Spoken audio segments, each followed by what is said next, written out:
पर्युषण पर्व का तीसरा दिन है। 2 दिन निकल चुके हैं।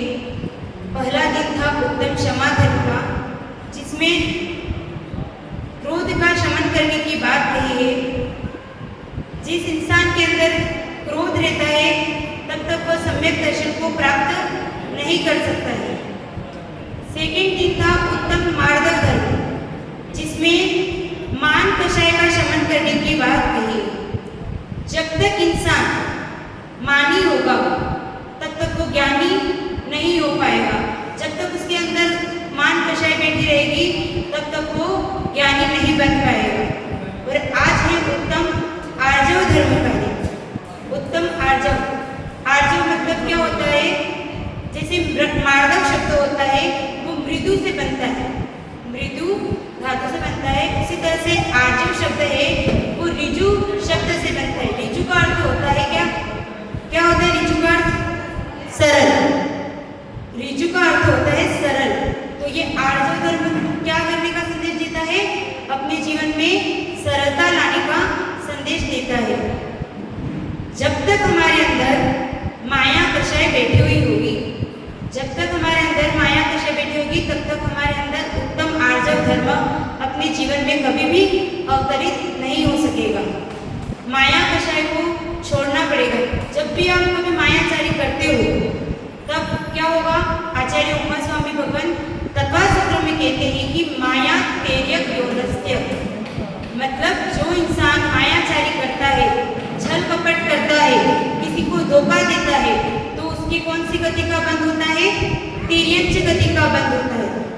जब कभी भी आपके अंदर ऐसे कुछ परिणाम आए, मायाचारी करने के, किसी के साथ धोखा करने के दुष्परिणाम आए, तब आप तिर्यंच जो पशु पक्षी हैं, जानवर हैं, उनको देख लेना और उनको देख करके ये मन में चिंतन करना कि ये कितना मारपीट, ये कितना छेदन वेदन ये सब कुछ सहन कर रहे हैं, तो जरूर इन्होंने कुछ न कुछ पूर्व में ऐसा कुछ काम किया होगा जिससे उन्होंने क्या तिर्यंच गति का बंद किया।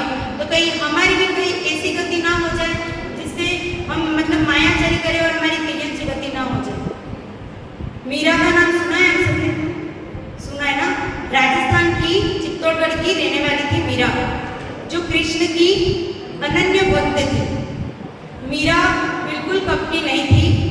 उनके जो पति थे वो मीरा से मतलब मीरा क्या करती थी? गली गली जा करके क्या करती थी? भजन गाया करती थी और धर्म ध्यान में हमेशा लीन रहती थी और भिक्षा लेकर के क्या करती थी? भोजन करती थी। उसके पति को ये पसंद नहीं था कि मेरी जो है ठाकुराई है वो घर घर जा करके भोजन करे। तो उन्होंने ये सोचा कि मैं इसको क्या कर दूँ? मार दूँ। मारने का उन्होंने प्लान सोचा। उन्होंने ये सोचा कि उन्हें जहर का प्याला दे दिया जाए, वो भी किसके नाम का? श्री कृष्ण के नाम का जहर का प्याला दे दिया जाए। उन्होंने अपने नौकरों से कहा कि आप ये मीरा को जा करके ये प्याला दे आओ और ऐसा कहना कि ये राजघराने का प्रसाद है। तो मीरा ने तो ये सोचा कि ये तो कृष्ण का प्रसाद है और कृष्ण की वह अनन्य भक्त थी, इसलिए उन्होंने वो क्या प्रसाद खा लिया। अब उन्होंने तो जहर का प्याला पिया था, लेकिन वो जहर भी क्या बन गया? अमृत बन गया। अब मीरा को तो ये था, वो तो कपटी नहीं थी, सरल स्वभावी थी। इसलिए कहते हैं कि जो इंसान जैसा होता है वो सामने वाले को भी के वैसा ही देखता है। अगर कोई इंसान कपटी होता है तो सामने वाले को भी वो वैसा ही दिखेगा। कोई इंसान अच्छा होगा तो सामने वाले को भी वो अच्छा ही दिखेगा। उसी तरह से मीरा भी क्या थी?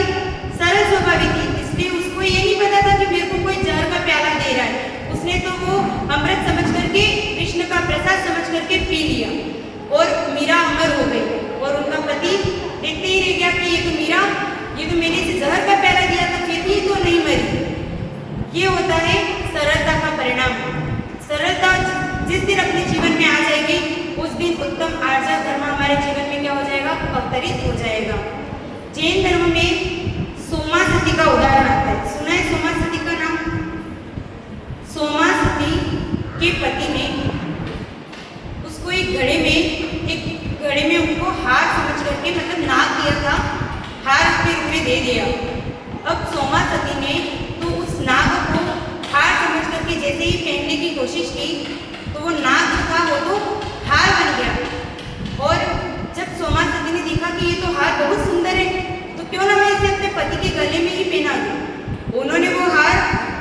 गले में पहनाया तो वो हार क्या बन गया, वापस नाग बन गया और उसने उसके पति को डस लिया और उसका पति मर गया।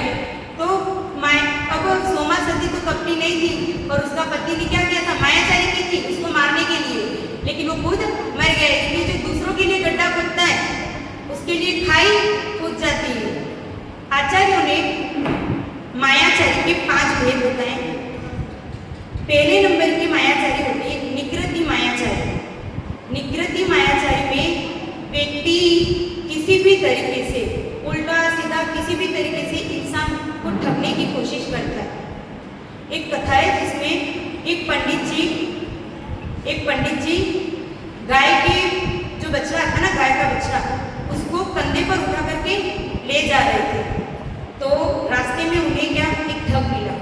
अब उस ठग ने ये सोचा कि क्यों ना मैं इस बछड़े को हड़पने की कोशिश करूं, मतलब उन्होंने बछड़े को हड़पने की कोशिश की।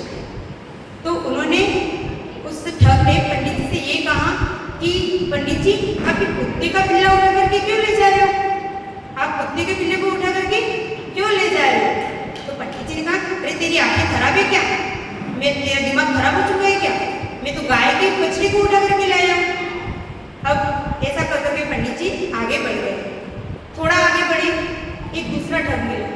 अब दूसरे ठग ने ये बोला पंडित जी आप ये कुत्ते के पिल्ले को उठा करके क्यों ले जा रहे हो, आप कोई पागल वागल तो नहीं हो चुके हो। तो पंडित जी सोचा अरे यार एक नहीं से 2 कह रहा है तो हो सकता है सही हो। तो उन्होंने अपने कंधे से उस गाय के बछड़े को उठा करके एक बार देख लिया कि गाय का बछड़ा ही है। तो उनको लगा ये गाय का बछड़ा ही है। फिर वो और आगे चले गए। तो थोड़ा आगे गए होते हुए फिर से तीसरा ठग मिलता है।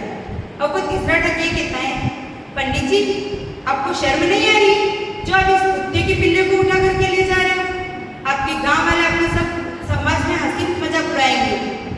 तब पंडित जी ने सोचा अरे यार 1 नहीं 2 नहीं 3 जनों ने मेरे को ये कह दिया कि मैं गाय का बछड़ा नहीं, मेरे पास कुत्ते का पिल्ला है।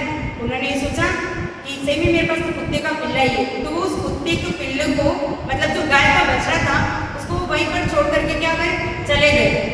अब उन तीनों ने, जो 3 ठग थे, उन्होंने अपना क्या कर लिया, स्वार्थ सिद्ध कर लिया और उन्होंने मायाचारी से क्या कर लिया, उस गाय के बछड़े को ले लिया। तो ये इस तरह के लोग क्या करते हैं, मायाचारी करते हैं। आजकल लोग घर में, दुकान में, समाज में या फिर बाजार में कहीं भी जाओ मायाचारी कर लेते हैं। वो तो एक तरह से सही है, लेकिन मंदिर में भी आजकल तो मायाचारी करते हैं। भगवान के सामने जब भी आते तो क्या कहते हैं, भगवान मेरा ये काम सिद्ध हो जाए, भगवान की मैं इतनी माला जाप करूंगा, मैं ये करवाऊंगा। तो अपन ये भी क्या एक तरह से धर्म के नाम पर अपन क्या कर रहे हैं, मायाचारी कर रहे हैं। एक सांप होता है, जब वो चलता है तो वो कैसे चलता है, टेढ़ा मेढ़ा चलता है ना सांप। लेकिन जैसे ही वो बिल में प्रवेश करता है तो कैसे करता है, उसको सीधा होना ही पड़ता है। उसी तरह से जब भी आप दुनिया में रहो तो भले आप टेढ़े बन करके रह जाओ, लेकिन जब भी धर्म की बात आए, जब भी अपने जीवन में अपने आत्मा के अंदर उतरने की बात आए, तब सरल बन करके रहो। तो सेकंड नंबर की मायाचारी आती है प्रणति नाम की मायाचारी। प्रणति नाम की मायाचारी में व्यक्ति धर्म के नाम पर क्या करता है, मायाचारी करता है। रावण का नाम सुना है, रावण ने क्या किया था, सीता का हरण किया था। किसके वेश में किया था, साधु के वेश में उन्होंने सीता का हरण किया था। मतलब धर्म के नाम पर उन्होंने क्या की, मायाचारी की। एक कहानी आती है, दृढ़ सूर्य नाम का चोरों का सरदार था। उन्होंने शुल्लक जी का वेश बनाकर एक जिन भक्त सेठ के चेताले के अंदर बेडूरी मणि लगी हुई, उस बेडूरी मणि को चुराने की कोशिश की। वो भी किसके वेश में, शुल्लक जी के वेश में, मतलब साधु के वेश में उन्होंने क्या की, मायाचारी की। तीसरे नंबर की मायाचारी आती है उपधि नाम की मायाचारी। उपधि नाम की मायाचारी में क्या होता है, जैसे किराने की दुकान में लोग क्या करते हैं, जो असली घी आता है उसमें क्या मिला देते हैं, डालडा घी मिला देते ना, असली में नकली वस्तु मिला करके बेचते हैं। हल्दी आती है, हल्दी में क्या कर देते हैं, पीली मिट्टी मिला देते हैं। काली मिर्च पपीते के बीज मिला देते हैं। तो इस तरह से मायाचारी करते हैं, असली में नकली वस्तु मिला करके बेचते हैं। तो ये होती है उपधि नाम की मायाचारी।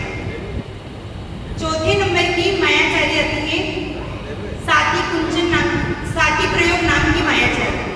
साथी प्रयोग नाम की मायाचारी में क्या होता है, व्यक्ति दूसरों की जमीन जायदाद को हड़पने की कोशिश करता है।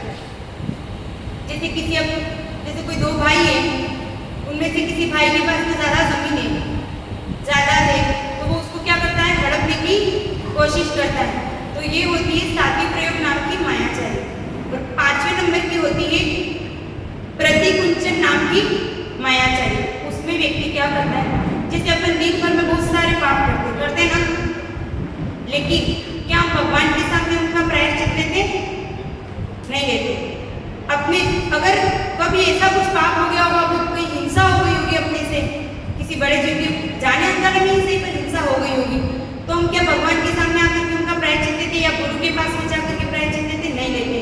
उस टाइम अपन क्या करते थे, अपने दोषों को छिपा लेते। तो ये भी एक तरह से क्या है, मायाचारी है। ये पांचवें नंबर की प्रतिकुंचन नाम की मायाचारी है। 5 प्रकार की मायाचारी होती है, निकृति, प्रणधि, उपधि, साथी प्रयोग और प्रतिकुंचन नाम की मायाचारी। आप सरल रेखा खींचते हो तो कैसे खींचते हो? सीधे अगर आप हाथ से खींच पाते हो, स्केल लेते हो ना, स्केल से ही खींच पाते हो। अगर हाथ में जरा सी भी अगर चंचलता होती है तो अपन क्या उस लाइन को खींच पाते हैं? स्ट्रेट नहीं खींच पाते। लेकिन अगर टेढ़ी मेढ़ी रेखा खींचनी हो तो अगर कोई लंबे वाला पैरालाइज वाला भी अगर इंसान होगा तो वो भी क्या कर लेगा, खींच लेगा। उसी तरह से जब तक हमारे मन वचन काया के अंदर चंचलता होगी, तब तक हमारे जीवन में सरलता नहीं आएगी, तब तक हमारे जीवन में कुटिलता बनी रहेगी। कार्तिकेय अपेक्षा में एक श्लोक आता है, जम चित्तेन वक्कम न कुणदिवंकम न जंपदे वक्कम नैवो वदीनियस्त आस्तोदमो नमोतस्त। इसका मतलब यह है कि जम चित्तेन वक्कम मतलब जो न तो कुटिल चिंतन करता है, मतलब मन में किसी के बारे में बुरा सोचता भी नहीं है, जो न कुटिल चिंतन करता है, न मन से न शरीर से वो कुटिल चिंतन करता है, न कुटिल बोलता है, न अपने दोषों को छिपाता है, तो वह क्या होता है, आर्जव धर्म। अपने दोषों को छिपाना भी नहीं चाहिए। मायाचारी करने का परिणाम आप जानती हो, तिर्यंच गति का इससे बंध होता है। एक बंग देश में सेठ रहता था। वो सेठ बहुत ही दयालु और दानवीर था। उसकी ये आदत थी कि जब भी वो भोजन करता था, उससे पहले वो गरीबों को, अनाथों को भोजन खिलाया करता था। एक दिन सेठ जी को किसी काम से बाहर जाना पड़ा गांव से, तब उसने सेठानी को बोल दिया कि आप मेरी ओर से भोजन करवा देना। अब सेठानी जी ये सोच लिए, अरे मेरे से ये रोज रोज भोजन बनवाते और मेरी रसोई को तो पूरा किसी न किसी से दान करवा देते ये रोज रोज। आज तो मैं जो भी मेरे पास में आएगा मैं उसको अच्छे से सबक सिखाऊंगी। तो उन्होंने ऐसा किया, जब उनके पास में भिखारी आया तो उसने ये कहा कि आज तो भिखारी जी आप बहुत सारी, आज तो आप अपने घर के लिए भी ले जाइए भोजन, क्योंकि आपके घर वाले भी भूखे होंगे, आप घर के लिए भी भोजन ले जाइए। जब वो घर के लिए भी भोजन ले करके जाता है रास्ते में, तो रास्ते में उनको वही सेठ जी मिल जाते हैं। अब सेठ जी को बहुत भूख लगी होती है, तो वो भिखारी जी कहते हैं कि सेठ जी आपको भूख लग रही है इतनी सारी, तो आप अपनी भूख को शांत कर लीजिए, ये आपके ही घर का भोजन है। और वो सेठ जी जैसे ही उस भोजन को खाते हैं, उस भोजन में क्या जहर मिला हुआ रहता है, वो उस जहर से क्या हो जाते हैं, उस भोजन को खा करके मर जाते हैं। तो जब सेठानी को इस बात का पता चलता है कि सेठ जी ने मेरे द्वारा बनाए हुए भोजन को खा करके वो मृत्यु को प्राप्त हो गए, तो उसको इस बात का दुख होता है। और हमेशा ये चीज ध्यान रखना कि किसी भी दूसरों के लिए गड्ढा मत खोदना, किसी दूसरों को गिराने की कोशिश मत करना। जो दूसरों को गिराने की कोशिश करता है वो खुद उसी गड्ढे में जाकर के गिर जाता है। मायाचारी करने का दुष्परिणाम तिर्यंच गति का बंध होता है। अपने जीवन में सरलता लाएं और उत्तम आर्जव कर्मों को अपने जीवन में अवतरित करें। ओम नमः सिद्धेभ्यो परम